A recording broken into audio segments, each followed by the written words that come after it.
to buy a gaming rig. Or a gaming rig. That's right. Okay, So you know what you can get good value for your Bitcoin buck? what's that? A OnePlus 7 Pro. Oh, okay. Now this one surprised me because whenever we talk about OnePlus on the podcast, Yes. it's always like this really cool budget phone Budget. that your son's friends in India are Yeah. buying. Yeah. But now I hear it's gonna be like freaking $700 American. What? Well, 669 is the base model, but it's still super cheap compared to other flagship phones. Now there is the OnePlus 7. United States isn't going to see it. The only OnePlus the United States is going to see is the OnePlus 7 Pro. Now the 7 has a lot of the same internal specs, so you're still going to have the Snapdragon 855. I believe it's going to be anywhere from 6 to 8 gigs of RAM.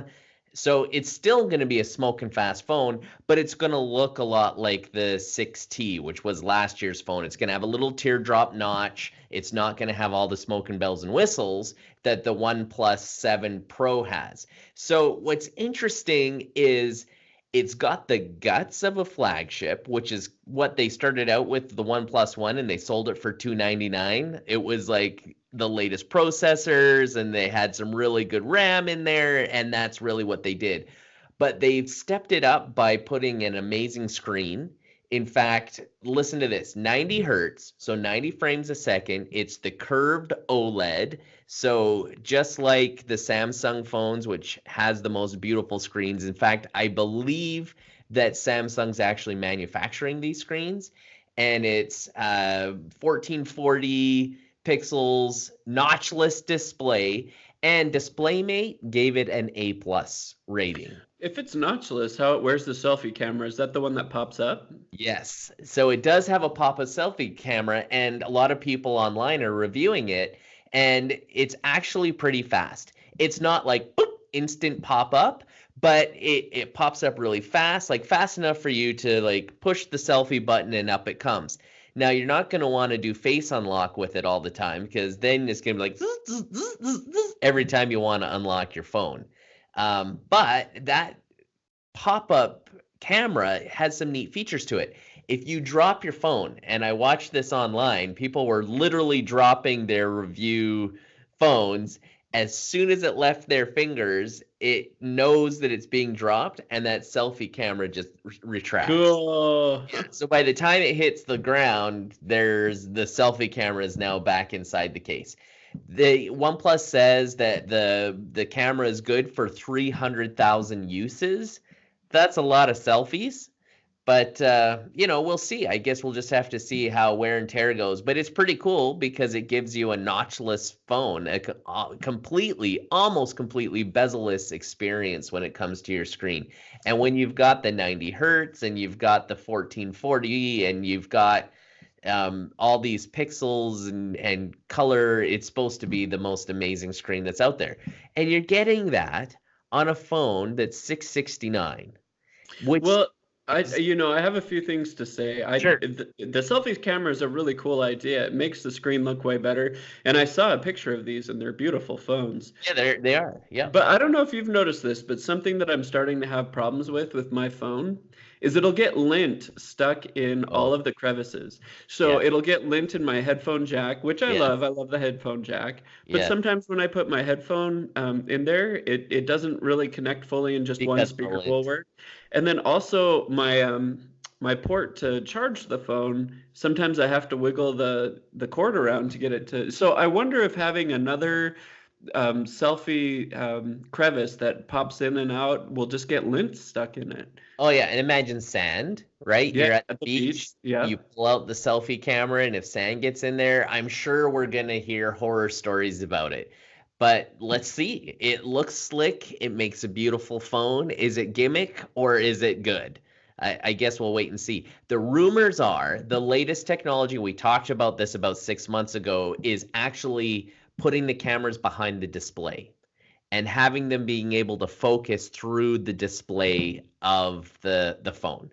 So it sounds like, according to rumors, we're going to get something, some kind of a prototype is going to be announced by the end of this year. And it sounds like Samsung's working on it, Oppo's working on it, Huawei's working on it. So that's probably the next big thing, even more likely than foldable phones becoming Yeah. usable by everybody. So here's some of the other things that come on this phone, and this is Marquise Brownlee, who is one of the biggest YouTube stars and reviews all these phones. He basically says this is his favorite phone of 2019. Really? He says of all the phones he's reviewed, and that includes the Samsung 10S, 10S Plus, the SE. He really liked the Samsung 10 SE because of its value proposition, what you Yeah. pay for what you get. And he says this one's the best out of all of them that he's reviewed. And he says it's because the screen and price and speed. Okay. So let's talk speed. You can get up to 12 gigabytes of RAM. That's insane. That is insane. 12 gigabytes of RAM. So the smallest one starts out at 6, and then you can get 8 and 12. And it's actually not that expensive. And on the same version where you get the 12 gigabytes of RAM, you get the 256 gigs of storage as well.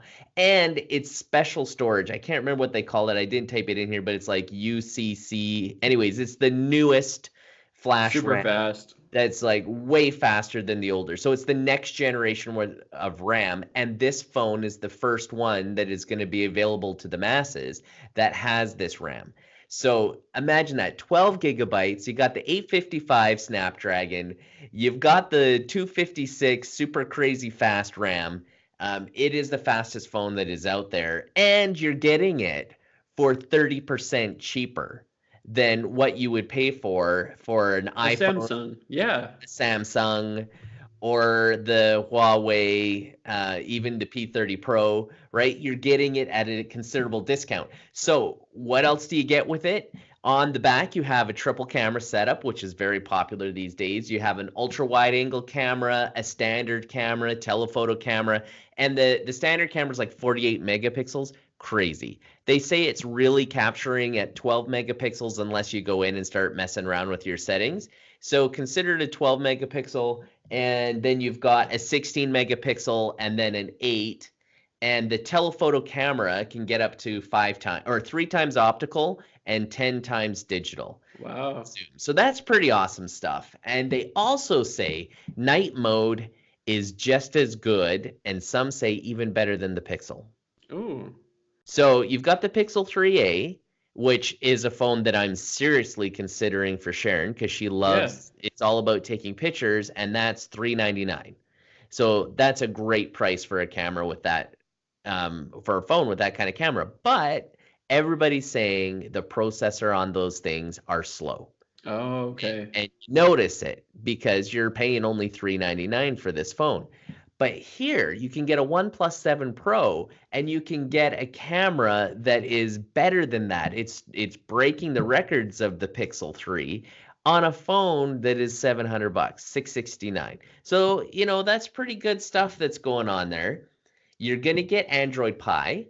And one of the neat features that come on it, not just for Android Pie, but actually specifically for OnePlus, is screen recording. So imagine like a screen capture, but it's a video. I love it. Why haven't we been doing that before? You can actually do it with the iPhone. Remember when I made my game last year? Yeah. You can record your screen, and I did just a little demonstration of me playing the game and then uploaded it. So you can do it on Apple. Is that a third-party app? No, it comes with the operating system. Oh, okay, because everything I've heard says Apple doesn't do it, and the big question is how come other phones haven't been doing this for a long time? So if Apple does do it, that's fantastic, because I think that's cool. So I'm pretty sure I did it on the actual phone. I might have had to plug it into my computer to do it, but you can record the screen. Yeah.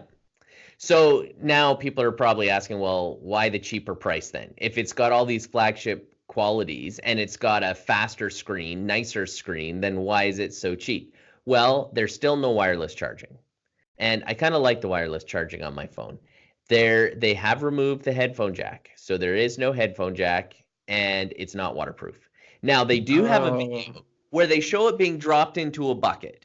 So Okay. it doesn't have a waterproof rating, but you should be okay for the accidental spill. But I Like would into a toilet? into a toilet. I would go swimming with it, but you should be able to quickly retrieve it from the toilet. Good news. So Well, here's I mean, it's a really nice looking phone. And the cool thing about Android phones are they look so different. So when you're out and about and you pull it out, people are like, what is that? You what know? is that you've got? Oh, it's a OnePlus. A one what?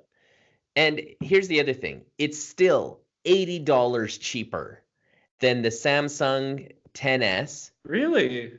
the Samsung 10 SE, and the iPhone XR. So those are the budget models, I'm right? still so sad that the cheap phones these days are almost $700. I mean, I know it's great that they're cheaper than $1,000, but I really feel like this is just all shifted in the last few years where, I mean, we're losing our $400 phones, you know? And actually, you literally are losing your $400 phone, with the exception of the 3A, which was announced just last week. And the iPhone SE, which I use. No, but here, you ready for the bad news for the iPhone SE?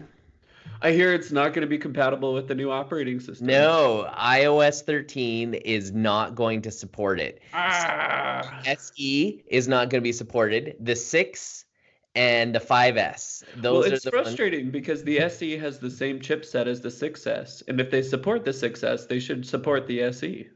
I don't know about the 6S, but when I was reading it, it was definitely the 6 because Sharon has the 6. Right. And SE. And get this, they're still selling these phones, Dan. That's what gets me. Apple supports their phones longer than Android. I'll give Apple that. But you can't still sell the phone months before you're not going to support it. Right? Like, at least if Samsung's not going to send, like, oh, we're not going to update it to Android Pie, that's on a phone that's 3 years old and you haven't been able to buy it for the last 2 years. Apple is selling the SEs right now, Dan. Right now. Yeah. Well, hopefully it's just a rumor, right? Because I'll be sad. It's not a rumor. Legit. I think it's confirmed by Apple themselves. So, anyways, well, this looks like a cool phone. It could be something I'd be interested in. Yeah, definitely something I'm in. Oh, here, I do have information. The 6 Plus will no longer be supported. And neither will the iPad Mini 2 and the iPad Air. All not supported by iOS 13. Okay. So, is it worth it? Like, how long do you think you can use your iPhone SE without an update? Well, I'm going to use it for another 2 years. I've already decided it's fast enough. It's not slow. I can do my maps with it. I can text people with it. I can do YouTube. I don't know. Do I need anything more? Well, what about security patches? That's a good point, but I mean, I'm not apps. So here's another problem that I've had with my older iPhones. As soon as it's no longer being updated, developers are no longer developing for that, right? Because they develop for the iOS version. And so if your phone's no longer getting updates, I slowly found that when I have an iPhone 4 still at my house. I know I'm old, but that iPhone 4 got to the point where I couldn't even play Angry Birds on it anymore. Right? And you would even try it as like, well, then give me the version of Angry Birds that works on this phone. It's worked for years and years. I don't need it to update anymore. But then it's like, nope. Angry Birds no longer supports this version of Angry Birds, which works on your phone, which is no longer supported by Apple. Therefore, no Angry Birds for you anymore. I know, it's so frustrating. That's one of the frustrating that you really do have to update every 3 years, I guess. So, okay, what do you think? Is Apple not supporting these phones that they're currently selling to get you to upgrade? Is this a push to upgrade and sell more phones? Well, I'd actually like to hear from our listeners. Have you ever had a frustrating moment where you had an older piece of technology that stopped working? Yeah,